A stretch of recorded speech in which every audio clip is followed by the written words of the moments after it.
আরজিকর কাণ্ডের পর মহিলাদের নিরাপত্তা সুনিশ্চিত করতে মুখ্যমন্ত্রীকে চিঠি দিয়েছেন রাজ্যপাল। বৃহস্পতিবার আরজিকর হাসপাতালে আন্দোলনকারী চিকিৎসকদের সঙ্গে কথা বলে একথা জানিয়েছেন সিভি আনন্দ বোস। 10 এবং 11 তারিখ আন্দোলনকারী চিকিৎসকদের সঙ্গে কথা বলার পর মুখ্যমন্ত্রীকে চিঠি দিয়েছিলেন বলে জানিয়েছেন। 13 তারিখ চিঠির প্রাপ্তির কথা জানায় রাজ্যপাল জানিয়েছেন, রাজ্যের সমস্ত মেডিকেল কলেজ হাসপাতালে মহিলা চিকিৎসক নার্সদের নিরাপত্তা সুনিশ্চিত করতে হবে বলে চিঠিতে বলা হয়েছে। পাশাপাশি আরজিকর কাণ্ডে সিবিআই তদন্তের দাবিও জানানো হয়, যেটা হাইকোর্টের নির্দেশে ইতিমধ্যেই শুরু হয়েছে। তিনি বলেছেন, আরজিকরে যা ঘটেছে তা মানবতার পক্ষে লজ্জার, এটা সহ্য করা যায় না। ছাত্রছাত্রীদের 6 দফা দাবি যুক্তিসঙ্গত মেনে নিয়ে রাজ্যপাল বলেছেন, এদের কথা শুনতে হবে, এরাই দেশের ভবিষ্যৎ।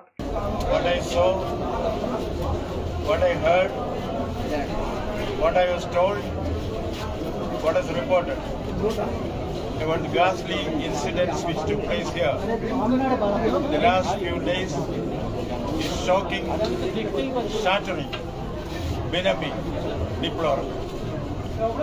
It's a shame for Bengal, shame for India, shame for humanity. If we cannot protect our mothers, our sisters, our daughters,